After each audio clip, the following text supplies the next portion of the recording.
കേരള കോൺഗ്രസിന്റെ പ്രസക്തി നാൾക്കുനാൾ വർദ്ധിച്ചു വരികയാണെന്ന് കേരള കോൺഗ്രസ് എം ജില്ലാ പ്രസിഡന്റ് ജോസ് പാലത്തിനാൽ LDF-നൊപ്പം എത്തിയതിനു ശേഷം പാർട്ടിക്ക് അംഗസംഖ്യയിൽ ഗണ്യമായ വർധനവാണ് ഉണ്ടായിട്ടുള്ളതെന്നും പാർട്ടി കൂടുതൽ ജനപ്രിയമായെന്നും അദ്ദേഹം കൂട്ടിച്ചേർത്തു.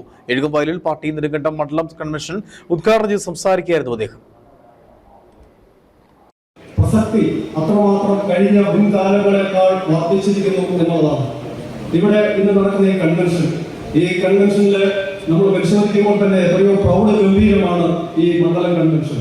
ഇതിന്റെ ഒരു നേതൃനിര ഒരുപക്ഷെ ഇടുക്കി ജില്ലയിലെ ഒരു പഞ്ചായത്തിലും ഇടുക്കി ജില്ലയിലെ 52 പഞ്ചായത്തും 2 മുനിസിപ്പാലിറ്റിയുണ്ട്. ഒരു രാഷ്ട്രീയ പാർട്ടിക്കും നമ്മളെക്കാൾ കരുത്തുറ്റ രാഷ്ട്രീയ പാർട്ടികളും നമ്മളെക്കാൾ കരുത്തുറ്റ പ്രസ്ഥാനങ്ങളും ജില്ലയിലുണ്ട്. നമുക്കത് നിഷേധിക്കാൻ കഴിയില്ല.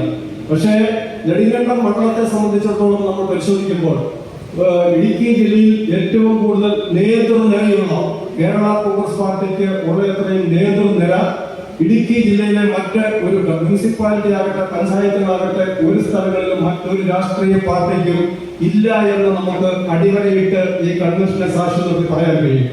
എഴുകുംവയൽ സർവീസ് സഹകരണ ബാങ്ക് ഹാളിൽ നടന്ന കൺവെൻഷനിൽ ഭൂനിയമ ഭേദഗതി ചട്ടം ഉൾപ്പെടെ ചർച്ചയായി. ഉടുമ്പൻചോല നിയോജക മണ്ഡലം പ്രസിഡന്റ് ജിൻസൺ വർക്കി പതാക ഉയർത്തിയതോടുകൂടിയാണ് സമ്മേളന നടപടികൾ ആരംഭിച്ചത്. സമ്മേളനത്തിൽ വെച്ച് ആദ്യകാല കേരള കോൺഗ്രസ് പ്രവർത്തകരെ ആദരിച്ചതിനൊപ്പം SSLC+2 പരീക്ഷകളിൽ ഉന്നത വിജയം നേടിയ വിദ്യാർത്ഥികളെയും വ്യക്തിമുദ്ര പതിപ്പിച്ച പ്രതിഭകളെയും ആദരിച്ചു.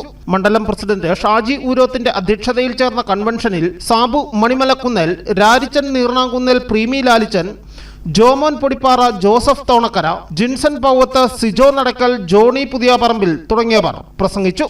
News bureau, Udumbanchola.